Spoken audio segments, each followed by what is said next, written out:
राठौर हैं जो अखिल भारतीय अपराधी विरोधी मोर्चा के राष्ट्रीय अध्यक्ष हैं, और इनसे हम बात करेंगे कि जो श्रेया हत्याकांड हुआ है उसमें हम क्या न्याय मोड़ किस रूप में लिया है, क्या श्रेया के लिए न्याय मिला है या नहीं मिला है, जो दो अपराधी पकड़ाए हैं क्या वो दो अपराधी रियली में वो श्रेया के ही अपराधी हैं या साजिश द्वारा फंसाया गया। हम सभी सवालों का जवाब करेंगे। सबसे पहले सर मेरे चैनल में आपका स्वागत है। बहुत बहुत धन्यवाद। बहुत अच्छा आप कर रहे हैं, सामाजिक मुद्दों पर युवा है और अच्छा कर रहे हैं। हमारी पूरी शुभकामनाएं सर। आप सोशल मीडिया पर हम काफी दिन से देख रहे हैं, मतलब 5 से 6 दिन से हम देख रहे हैं कि आप सोशल मीडिया पर आकर श्रेया के लिए काफी आवाज उठा रहे हैं। क्या सर श्रेया के जो अपराधी जो दो पकड़ाए हैं क्या वो रियली में दो अपराधी नहीं है? पब्लिक जानना चाहता है। श्रेया हत्याकांड के दिन से ही अखिल भारतीय अपराध विरोधी मोर्चा इस मुद्दे पर आंदोलन करता रहा है और शुरुआत से ही मांग थी इस पूरी घटना की सीबीआई जांच हो, नहीं तो कम से कम न्यायिक जांच हो। और कहीं न कहीं अखिल भारतीय अपराध विरोधी मोर्चा हो या विभिन्न सामाजिक संगठन हो या विभिन्न राजनीतिक दल के नेता औरंगाबाद गए और एक दबाव बना, और औरंगाबाद जिला प्रशासन पर ही नहीं, पुलिस प्रशासन पर ही नहीं, बल्कि बिहार के मुखिया नीतीश कुमार पर भी दबाव बना। और नीतीश कुमार के दबाव में पुलिस प्रशासन जहां एक सही दिशा में काम करता वो काम नहीं किया, और सिर्फ दबाव में जो रियल में अपराधी है, जो बड़ा मगरमच्छ है, जो सरकार के संरक्षण में कोई व्यक्ति है, राजनीतिक संरक्षण प्राप्त है, उसका गिरफ्तारी नहीं हुआ है। गिरफ्तारी किसका हुआ है? तो जो निर्दोष है। 2 नहीं 5 लोगों को निर्दोष रहते हुए पुलिस फिल्मी कहानी बनाकर जेल में भेज चुका है। क्योंकि शुरुआत में आप देखे होंगे कि घटना के दिन पुलिस ने ध्यान नहीं दिया, क्योंकि श्रेया की मां शाम में ही पुलिस स्टेशन गई थी, लेकिन थाना अध्यक्ष ने नोटिस नहीं दिया। 11 जून की घटना है। 13 जून को लाश मिलता है 50 किलोमीटर दूर डैम में, और उसका पोस्टमार्टम जांच भी होता है, और जांच क्या बताया जाता है कि पानी के डूबने से मौत हुई है। वहीं वहां पे कुछ गला वगैरह भी दबने का वहां पे है? नहीं, शुरू में जो रिपोर्ट आया था पानी में डूबने का आया था, और थाना अध्यक्ष और डीएसपी ने बयान दिया था कि लड़की ने प्रेम प्रसंग में आत्महत्या की है। लेकिन विभिन्न सामाजिक संगठन, विभिन्न राजनीतिक दल के नेता का जो एक दबाव था, आंदोलन का था, उस कारण से पुलिस ने फिर से नया मोड़ लिया और जांच किया। और आप जानते ही हैं कि पुलिस ने दिखाया कि हमने अपराधी को पकड़ लिया। वहां उसने गेस्ट हाउस के मालिक धर्मेंद्र राकेश को दुष्कर्मी भी बताया और गला दबाकर हत्या करने की बात बताया। फिर उसके बॉयफ्रेंड, श्रेया के बॉयफ्रेंड रोहित को पहले अरेस्ट कर लिया था। श्रेया की जो सहेली थी श्रुति और उसकी मां, उसको भी गिरफ्तार करके पहले ही जेल भेज दिया। ये पांचों की कहानी पुलिस ने ऐसी बनाई जैसे फिल्म में बनता है। और शुरुआत में जिस तरीके से उसने रखा कि सभी अपराधी पकड़ा गए, सगे भाई ने दुष्कर्म किया और अपराध किया, सच्चाई है कि ये 100% निर्दोष है। क्योंकि पुलिस प्रशासन ने कहा कि गेस्ट हाउस में श्रेया रोहित के साथ गया और रोहित के साथ दुष्कर्म कर रहा था। उसी समय उसके मालिक धर्मेंद्र ने किवाड़ को थोड़ा खोला तो दिखाई दिया, तो श्रेया ने फोन किया श्रुति को कि धर्मेंद्र चा ने देख लिया, क्योंकि कहीं कहीं जान रहे होंगे उनको, मैंने बताया उसने। तो श्रेया को श्रुति ने कहा कि तुम भाग जाओ, जो पुलिस ने अपनी डायरी में डाला है। मतलब वो साजिश के और उसमें दे रहा है कि रोहित ने बयान दिया क्या कि मैंने उसके बाद है सो धर्मेंद्र ने रेप किया और उसका गला दबाकर दोनों भाई ने हत्या कर दिया। तो आपको हम बताना चाह रहे हैं कि श्रेया गेस्ट हाउस गई ही नहीं, रोहित गेस्ट हाउस गया ही नहीं। इसमें जो दोनों भाई को दुष्कर्मी और अपराधी बनाया वो है ही नहीं। सिर्फ पुलिस अपने बचाव में मुख्यमंत्री नीतीश कुमार के दबाव में आके कि हमको कुछ रिजल्ट देना है, सिर्फ एक तारुष ने पकड़ा कि श्रेया की दोस्त कौन है? श्रुति की मां वहां ब्यूटी पार्लर चलाती है। जो गेस्ट हाउस के मालिक धर्मेंद्र राकेश, जिनको आरोपी बनाया गया है, दुष्कर्मी बताया गया, अपराधी बताया गया है, वो उनके रिश्तेदार हैं, उनके भतीजी हैं। तो देखा कि कुछ ना कुछ कहानी बनाना है, क्योंकि नीतीश कुमार का भी सुशासन का छवि दिखाना है और पुलिस प्रशासन को अपनी छवि बचाना है। तो उसने निर्दोषों पर एक कहानी मढ़ के कहानी कर दी। ये सारी बातें कहां फॉल्ट उनका पकड़ा गया पुलिस का। पुलिस कहती है कि 27 जून को पुलिस को देखकर गेस्ट हाउस के मालिक धर्मेंद्र और राकेश भागा, तो पुलिस ने पकड़ा। कितने तारीख को? 27 को नहीं, 28 तारीख। जबकि सच्चाई क्या है, 27 को थानाध्यक्ष के कहने पर अपनी इच्छा से राकेश और धर्मेंद्र के पिता वहां पहुंचाने गए, अपनी गाड़ी से उसको थाना भेजे। अपनी गाड़ी से दिलीप सिंह जी। और उसी रात में धर्मेंद्र को और राकेश को छोड़ा नहीं गया और बेरहमी से पुलिस उसको उल्टा टांग कर पीटा, मुंह में लाल मिर्च भी दिया और कहा गया कि तुमको इसी तरह से पीटा जाएगा दरिंदगी के साथ, नहीं तो तुमको जो कहे साइन करो और जो कहते हैं बयान दो। तुम मरता क्या नहीं करता, आपके यदि गले पर कोई छुरी डाल दे तो आपका जो कहेगा वो बयान देने के लिए मजबूर होता है। तो उसमें भी राकेश जो छोटा भाई है उसने साइन नहीं किया। उसने डीएसपी को कहा भी आप मेरी हत्या भी कर देंगे तो भी हम साइन नहीं करेंगे। तो पूरी तरह से उसने गलत काम किया है, ठीक ना, पूरी तरह से उसने गलत काम किया है। सर मेरा एक सवाल है। मेरा सवाल ये है कि आप बोल रहे हैं कि सरकार के दबाव में प्रशासन इस तरह से किया, क्या सर जब श्रेया का जब शुरू में हत्या हुआ था तो इतना तो कोई जानकारी किसी के पास नहीं था, तो वो तो प्रशासन दबाव में नहीं था, शुरू में कोई दबाव उसके पास तो नहीं था सरकार के। जब पूरे मतलब बिहार में और पूरे जब देश में श्रेया की मामला जब पता चलने लगा तब सरकार की तरफ से दबाव आया, वही हम मान सकते हैं। लेकिन आप बोल रहे हैं कि शुरू से ही सरकार का दबाव है, नीतीश कुमार का लपेटे में ले रहे हैं, क्यों ऐसा क्यों आप बोल रहे हैं कि मतलब सरकार का ही उससे दबाव है? सरकार का दबाव तो शुरू में नहीं हो सकता, क्योंकि जब हत्या हुआ था तो कोई जानता नहीं था। शुरू में जब दबाव नहीं था फिर भी प्रशासन झूठ बोला, फिर भी प्रशासन ने 100% झूठ बोला कि प्रेम प्रसंग में आत्महत्या की है। तो ये किसके और मेडिकल जांच में पोस्टमार्टम में दिया गया कि डूबने से हत्या हुआ है, ठीक ना जी। तो अपने बयान में फिर से चेंज पड़ना, क्योंकि आंदोलन की स्थिति आई, मुख्यमंत्री नीतीश कुमार का दबाव एसपी पर गया, आईजी गया, तो मेरा कहना सर कि शुरू में क्यों प्रशासन झूठ बोली, मेरे को ये कहना, वो शुरू में किसका दबाव था प्रशासन पर? प्रशासन का काम होता है कोई भी घटना घटे तो उसको मिली जुली कुछ बात रख के खत्म कर देना है। कोई व्यक्ति खुद सुसाइड कर लिया तो प्रशासन पर दबाव नहीं बनता है, प्रशासन के छवि पर असर नहीं पड़ता है कि कोई व्यक्ति अकेले में सुसाइड कर लिया तो प्रशासन क्या कर सकता है, इसलिए उसने सुसाइड का मुद्दा बना दिया प्रेम प्रसंग में। तो वहां भी प्रशासन अपना बचाव किया, अपना छवि बचाया। लेकिन विभिन्न संस्था के जाने से, विभिन्न नेता के जाने से एक दबाव प्रशासन पर भी पड़ा और मुख्यमंत्री नीतीश कुमार पर भी पड़ा।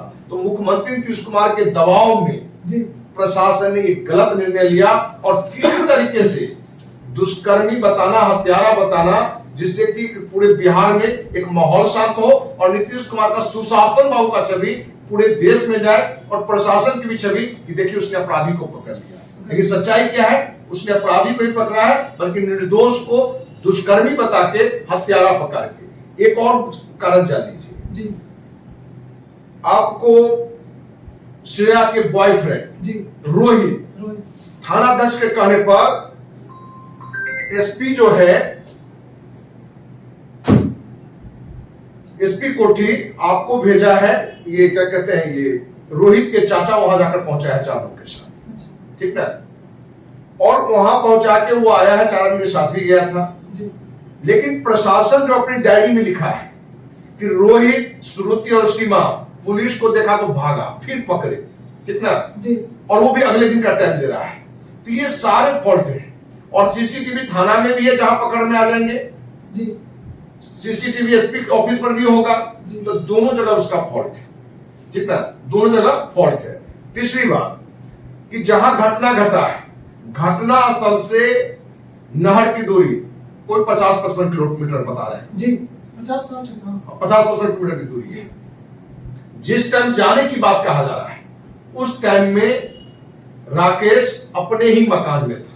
कहा था? अपने ही मकान में, क्योंकि उसके मकान में घर में भोज पर अपना एक भोजन पार्टी अपना कुछ लोगों में इसका था, कुछ सबूत है सर? सबूत है उसका। अच्छा। और उसमें उनके जो किराएदार है, क्योंकि जहां घटना घटी है उसके जस्ट ऊपर राकेश की पत्नी और बच्चे रहते हैं। जहां घटना बताया गया है उसी बिल्डिंग में, आप तो वहां गए थे जी। तो उसी बिल्डिंग में जस्ट ऊपर में राकेश की पत्नी रहता है, किराएदार उसमें रहते हैं। और आपको नॉलेज दे दें कि जिस गेस्ट हाउस की बात हो रहा है वहां से लगभग आधे किलोमीटर की दूरी पर श्रेया का घर है। तो कोई क्या छोटा सा शहर नवीनगर है, मतलब छोटा सा है, और आधे किलोमीटर के दायरे में, वो भी सहेली के बगल में कोई होटल है, कोई अपने बॉयफ्रेंड के साथ जा सकता है? जा सकता है? नहीं जा सकता है। तो वहां वो गया ही नहीं, श्रेया गेस्ट हाउस में गया ही नहीं, बॉयफ्रेंड उसका रोहित गया ही नहीं। इसने पूरी घटना सिर्फ पुलिस ने फिल्मी स्टाइल में अपने बचाव में, अपने पीठ थपथपाने के लिए और मुख्यमंत्री नीतीश कुमार को भी बड़ा गौरवान्वित करने के लिए सिर्फ एक कहानी गढ़ा है। अखिल भारतीय अपराध विरोधी मोर्चा इस पूरी घटना पर एक तहकीकात करके, जांच करके पूरी निकाल चुका है कि ये पांचों 100% निर्दोष लोग हैं। सिर्फ पुलिस अपनी नाकामी को छिपाने के लिए, नीतीश कुमार के दबाव में, सरकार के दबाव में एक गलत काम किया है। आपको जानकारी दें, जिस धर्मेंद्र पर दुष्कर्मी का आरोप लगाया गया है, रेप का आरोप लगाया गया है और गला दबाकर हत्या करने का, उसके 3 बेटी है, 14 साल का, 12 साल का। यस सर, 3 बेटी है। जी हम रिपोर्टिंग की है। और वो मानसिक रूप से कमजोर भी है, मंदबुद्धि है, ठीक ना। अब ये बताइए कि इस तरह के गलत जांच करके गलत निर्णय लेना, निर्दोष को फंसाना, हम तो कहेंगे आपके माध्यम से कि औरंगाबाद का एसपी महिला है, डीएसपी महिला है, ये दोनों महिला के नाम पर कलंक है।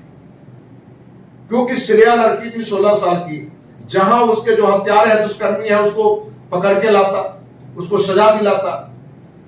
तो एक जो सही अपराधी है, जो कि घूम रहा है, जो मगरमच्छ है, जो राजनीतिक संरक्षण प्राप्त है, निर्दोष पर गलत आरोप लगा के, जो है ही नहीं, हम तो कहेंगे इस दोनों एसपी डीएसपी दोनों महिला और थाना अध्यक्ष, इसको भारत सरकार से मांग करेंगे कि इन तीनों को भारत रत्न दीजिए। क्योंकि कोई फिल्मी डायरेक्टर जितना अच्छी कहानी नहीं बना लेता है, उतनी अच्छी कहानी निर्दोष को दोषी बनाने के लिए इसने बना दिया। सर मेरा सवाल ये है कि आप ये जो विरोधी हैं, जो अपराधी हैं, उनके फैमिली से आप लगातार मिल रहे हैं, लगातार बात कर रहे हैं, लगातार उनको बोल रहे हैं कि हम न्याय दिलाएंगे।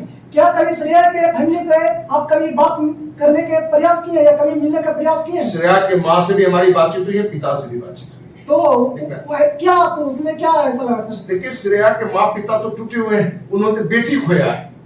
ये सवाल उठ रहा सर, श्रेया जी के माता पिता पर सवाल उठ रहा, कमेंट में हम लोग देख रहे हैं कि वो सौतेली माँ है, तो उनके लिए भी मतलब लोग शक करें कि सौतेली माँ तो हो सकता है कि वो ऐसा कर सकते हैं। क्या इस पर क्या बोल सकते हैं, पब्लिक को क्या? देखिए, सौतेली माँ है, लेकिन वो सगी माँ से अच्छा देख रेख की है, जो हमने ये जानकारी दी है। सौतेली माँ से अच्छा देख रेख जो एक माँ को करना चाहिए वो उन्होंने किया है। भले वो जन्म नहीं दी है, लेकिन सगी माँ से बढ़कर वो सेवा की है, ध्यान दिए। जिन जो सगी माँ भी होते हैं, क्या उनके बच्चे गलत रास्ते पर नहीं जाते हैं? इसलिए श्रेया की माँ पर आरोप लगाना, कोई भी लगाए, वो गलत है। एक तो उन्होंने बेटी को खोया है, श्रेया के माँ पिता बेटी खोया है। बेटी खोने का दर्द क्या होता है, हर बेटी वाले से पूछ सकते हैं, ठीक ना। सर श्रेया को न्याय कैसे मिलेगा सर? श्रेया को न्याय मिलेगा जिसके लिए अखिल भारतीय अपराधी मोर्चा ने देश के माननीय राष्ट्रपति, माननीय प्रधानमंत्री, माननीय गृह मंत्री, बिहार के माननीय राज्यपाल, मुख्यमंत्री को पत्र लिखकर इस पूरी घटना की सीबीआई जांच की मांग की है। और उसके लिए हमने पत्र भी लिखा है, क्योंकि प्रशासन, पुलिस प्रशासन से अब निष्पक्ष जांच की उम्मीद नहीं है।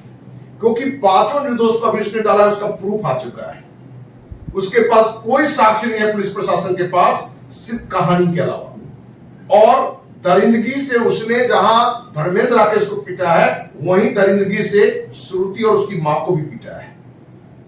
इसलिए महिला एसपी और महिला डीएसपी दोनों महिला के नाम पर कलंक है, और उनको सोचना चाहिए, दोनों महिला पदाधिकारी को या कोई भी जो पदाधिकारी उसमें है, कि क्या आपके पिता को दुष्कर्मी बता के, हत्यारा बता के अंदर किया जाता, निर्दोष रहते हुए? आपके निर्दोष भाई को रेपिस्ट बता के, हत्यारा बता के अंदर किया जाता, आपके बेटा को किया जाएगा, तो आप पर क्या गुजरेगा?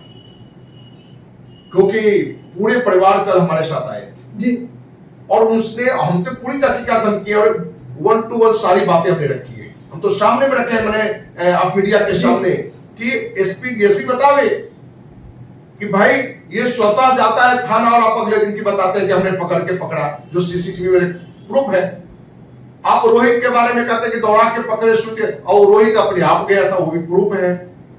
और श्रेया और रोहित तो गेस्ट हाउस गया तो कोई प्रूफ है बताओ? क्योंकि गया ही नहीं है। एक नैतिक रूप से भी सोचने की चीज है कि एक जनरल शहर में या जनरल मोहल्ला में क्या अपने मोहल्ला के किसी होटल या गेस्ट हाउस में कोई बॉयफ्रेंड के साथ जाएगा? नहीं, कभी नहीं जाएगा। और उसने देखा कि एक ब्यूटी पार्लर है जी, श्रुति की मां संघर्ष में है, उस ब्यूटी पार्लर से 10-15 हजार रुपए महीने कमाती है, महिला के अलावा किसी का जाना नहीं है। उसने देखा राजधानी पटना की तरह और बड़े शहरों की तरह कि ब्यूटी पार्लर में हम अवैध बातों रख देंगे तो लोग विश्वास कर लेगा, हम गेस्ट हाउस के मालिक को रेपिस्ट और मारने की बात करेंगे विश्वास कर लेगा, और विश्वास किया। हम तो आपके माध्यम से सारे प्रेस मीडिया और जो बड़े इलेक्ट्रॉनिक मीडिया है उनको भी कहेंगे कि शर्म से चुल्लू भर पानी में डूब मरो, क्योंकि भ्रष्ट एसपी डीएसपी पदाधिकारी ने जो आपको बयान दिया, आपने उसको छापा बहुत लगाया। जो निर्दोष था उसके परिवार पर क्या गुजरा होगा दुष्कर्मी बताने पर, उसके रिश्तेदार में क्या पता चला होगा। हम पूछ रहे हैं कि जो दोषी है वो पकड़ में नहीं है, निर्दोष रहते हुए सिर्फ कहानी आपने बना दिया। और इसको इलेक्ट्रॉनिक मीडिया जो बड़े चैनल या प्रेस वाले हैं, क्या आज हमारी बात जा रही तो उसको छापो ना, आप भी जांच करो अपने स्तर से, जो बयान है उस पर देखो कि पूरी तरह से निर्दोष है। तो आज प्रेस मीडिया को, हिंदुस्तान हो कि भास्कर हो कि जागरण हो या कोई भी हो या कितने बड़े चैनल आज हो एपीपी हो, सबको कहेंगे चुल्लू भर पानी में डूबो, क्योंकि स्वतंत्र भारत में निर्दोष व्यक्ति को रेपिस्ट बना देना और हत्यारा बनाना, जिससे भी बड़ा दुष्कर्म कुछ नहीं होता है, और पूरे परिवार उसकी सजा भोगता है। सर, जो अपराधी के जो पूरे परिवार है वो मांग कर रहे हैं सीबीआई जांच के लिए, और हम भी कभी बहुत सारी रिपोर्टिंग की है वहां जाके, वो बोल रहे हैं बार बार कि हमको सीबीआई जांच करिए। अगर सीबीआई जांच अगर प्रूव कर देगा कि हाँ मेरा ये दो जो है वो मतलब अपराधी हैं, तो हम स्वीकार करें कि उनके जो सजा देना वो सजा दीजिए। इस पर क्या हमारे साथ है उनकी, मैंने दोनों की पत्नी या पिता या सब लोग कहे कि जो भी दुष्कर्मी है, जो अपराधी है, उसकी फांसी नहीं, उससे बढ़कर कोई सजा हो तो वो सरकार दे, लेकिन दोषी को देना है। हमारे निर्दोष पति को नहीं, हमारे निर्दोष बच्चे को नहीं, निर्दोष श्रुति उसकी मां को नहीं, क्योंकि हत्या में रेप के लोग है ही नहीं। सिर्फ पुलिस ने अपनी फिल्मी कहानी बना के इस तरह के घटना को जानती है। सर, मेरा अंतिम प्रश्न है, बिहार में लगातार मतलब हत्या होते जा रही है, इसका क्या वजह है सर? देखिए, बिहार में जो हत्या हो रहा है या दुष्कर्म हो रहा है जी, और हर जिले में हो रहा है जी, और निरंतर हो रहा है जी, उसके लिए दो कारण बहुत महत्वपूर्ण है। पहला कि बिहार में पूर्ण शराबबंदी कानून है कागज पर, और बिहार में महाराष्ट्र से भी ज्यादा शराब यहां बिक रहा है, लोग शराब पीते हैं। ये हम नहीं कह रहे हैं, केंद्रीय स्वास्थ्य परिवार कल्याण मंत्रालय की रिपोर्ट है कि महाराष्ट्र में जहां शराबबंदी नहीं है वहां से ज्यादा शराब बिहार में लोग पीते हैं। कितना कि एक साल में जितना पी रहे हैं लोग, उससे 25,000 करोड़ रुपए का नुकसान हो रहा है हर साल। वो किसका जा रहा है? तो बिहार के गरीब लोग का जा रहा है, पब्लिक का जा रहा है। बिहार का सारा पुलिस प्रशासन का ध्यान कहां है? शराब पर, रोकने पर भी कम, में कमाने के लिए, क्योंकि शराब से सबसे बड़ी उगाही सिपाही से लेके दरोगा से लेके इंस्पेक्टर डीएसपी एसपी से लेके डीजीपी तक पूरी कमाई हो रहा है। तो पूरा ध्यान कहां है? शराब पर, और वहां से पैसा मुख्यमंत्री को भी जाता है, क्योंकि उसके राजनीतिक सत्ता बनाए रखना है, वोटिंग का रणनीति है। तो नीचे से ऊपर लेकर शराबबंदी के नाम पर एक बड़ा खेल है, और प्रशासन का बड़ा ध्यान हुआ है। जो ध्यान अपराध रोकने में होना चाहिए था, दुष्कर्म रोकने पर होना चाहिए, तो वहां नहीं है। आप देख रहे हो कि पुल भी खूब गिर रहा है जी, भ्रष्टाचार यहाँ चरम पर है। लालू के राज को जंगल राज कहा जाता था, सच्चाई है कि आज महाजंगल राज है। नीतीश कुमार का जो पहला काल था वो मंगल राज था, अच्छा राज था, जो पहली बार बना था, लेकिन अब नहीं है। दूसरा कारण बता दें तो शराबबंदी के कारण भी अपराध बढ़ रहा है, क्योंकि ध्यान प्रशासन का मेन शराब पर है, बाकी चीजों पर नहीं है। दूसरा कारण, जितने भी प्रशासन के लोग हैं वो कंफ्यूज्ड हैं। किस बात से? कि नीतीश कुमार कब भाजपा को छोड़ के आरजेडी के साथ चले जाएंगे। किससे चल जाएंगे? आरजेडी। तो उसकी जो निष्ठा है वो पूरी तरह से सरकार के साथ नहीं होता है। उसको लगता है कि जब तेजस्वी आ जाएगा तो फिर हमको डंडा करेगा। इसलिए आप तो जब बयान में भी देखे होंगे, जब तेजस्वी यादव फोन करता है टीएमएसपी को तो जी जी जी जी जी जी करता है, हुजूर हुजूर हुजूर करता है, ठीक ना। जब प्रशासन में भी यदि विश्वास नहीं रह जाए कि सत्ता कब तक और किसके हाथ में है, तो वो भी आया है नौकरी करने, आया है नौकरी कर रहा है। तभी तो देख रहे हैं श्रेया कांड में एसपी जो है वो निर्दोष को फंसा दिया, जेल भिजवा दिया, वो भी दुष्कर्मी और हत्यारा बता। तो ये दो महत्वपूर्ण कारण है और नीतीश के हाथ से प्रशासन की पकड़ है। दोस्तों, ये श्रेया हत्याकांड के मामले पर हम कुछ चर्चा किए। बाकी आप लोग वीडियो को देखकर बताएं क्या श्रेया को न्याय मिलेगा या नहीं, सही अपराधी पकड़ाएगा या नहीं, कमेंट बॉक्स में बताएं। बाकी आप लोगों का वीडियो कैसा लगा? अगर अच्छा लगा तो चैनल को सब्सक्राइब करें, वीडियो को लाइक करें। थैंक यू, धन्यवाद।